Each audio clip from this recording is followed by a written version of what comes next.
Coming to you from Annapolis, Maryland, home of the U.S. Naval Academy, the sailing capital of the world, home of the world's largest crab feast, and 4 signers of the Declaration of Independence. This is the Eye on Annapolis Daily News Brief, a daily roundup of local news that you can use, including local sports, local events, local opinion, and local weather from DMV Weather. Now here's your host, publisher of Eye on Annapolis, John Frenaye. Good morning. It is Monday, June 4th, 2018. This is John Frenaye, and this is your Eye on Annapolis Daily News Brief. A Glen Burnie man died on Friday night at Sandy Point State Park. 50-year-old Melquisedec Correas Gomez was found by the Arundel County Fire Department divers just off the public boat ramps at Sandy Point State Park. Correas Gomez was out fishing with 2 friends. The 2 friends went to retrieve a vehicle and a trailer. When they returned, their friend was missing. He was transported to Anne Arundel Medical Center where he was pronounced dead. The Natural Resources Police are investigating the incident and are awaiting the results of a toxicology report and an autopsy from the chief medical examiner in Baltimore. Depending on how the investigation goes, Correas Gomez's death could be the 6th fatal boating accident in the state this year.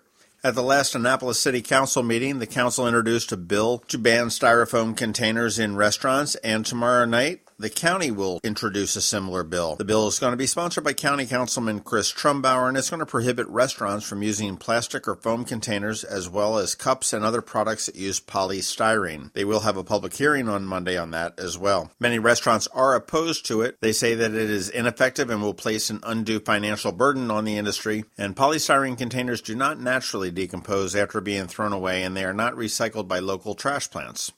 And we'll file this one with the Everything Old is New Again. It appears that the Annapolis Market House is set to reopen. They've been giving sneak peeks on the inside. It does look quite different than it did the last time we saw it. There will be an oyster bar, an area where you can buy fresh produce and dry goods. There will be a cheese counter. They will have a panini and flatbread station as well. And something very different from any iteration of the Market House is they will have an alcohol license, which will allow them to sell beer and wine for consumption on premise or to take out until midnight. If you didn't get a chance to listen to the Maryland Crabs podcast episode with former county executive John Leopold, who is running for delegate in District 31B, give that a listen. We put a copy over at eyeonannapolis.net under the podcast category, or you can go to themarylandcrabs.com. Take a listen, see what you think. When I spoke with him, it seemed that he was very contrite, and some of the information that we dug up sort of makes it seem like he may have gotten a bad deal with his attorney who represented him during his trial. I don't know whether he deserves a second chance in the House of Delegates. That's up to the residents of Pasadena. But it was a good interview, about an hour long. Check it out. That's about it for the top news today. Please check out eyeonannapolis.net because we do update that periodically throughout the day. And of course, coming up, we have George Young with your local DMV weather. And actually, I think this weather forecast you might like. 'Tis the season, prom season, school dances, after parties, barbecues, and weekends down the ocean. An exciting time for teens. The most recent Maryland Safe and Supportive School Survey shows that 3/4 of Annapolis high school students said it was fairly or very easy for students in their grade to get alcohol. Underage drinking and binge drinking is very real in Annapolis. If you give them access to alcohol, you're not cool, but you are liable for the outcome. Create a safe environment for your teens and their friends this prom season. If they need to talk, listen.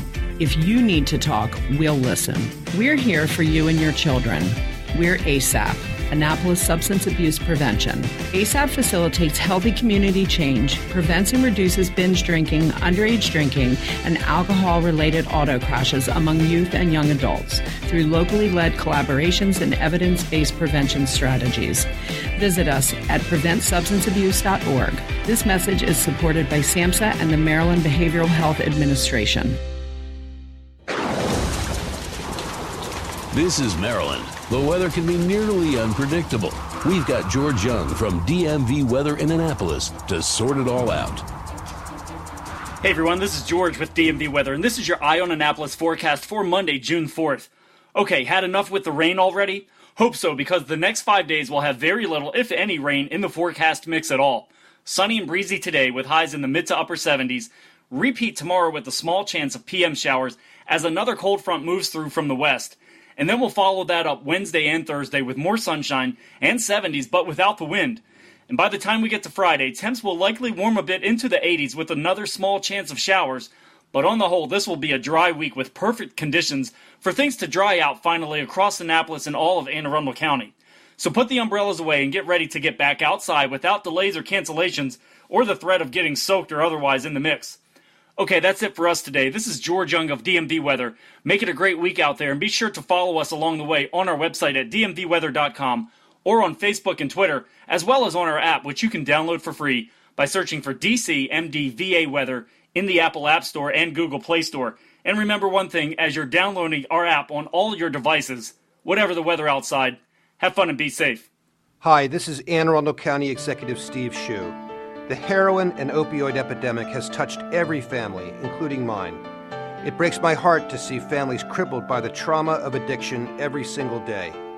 That's why we're doing everything possible to fight heroin and prescription drug abuse. If you're a parent, talk to your kids about the dangers of prescription drugs. Attend one of our Not My Child presentations in your neighborhood to learn the facts. We all think our children couldn't possibly be using heroin. Well, think again. If you're struggling with addiction yourself, now is the time to get help. Our Safe Stations program allows you to go to any fire station and ask for help. No questions asked, no one gets in trouble.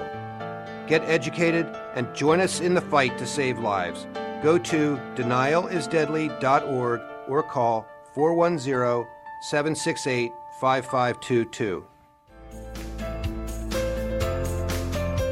Thanks for listening to the Eye on Annapolis Daily News Brief. If you like what you heard, make sure to tell your friends and colleagues about it. And also tell them about our website, eyeonannapolis.net, where you can find much more.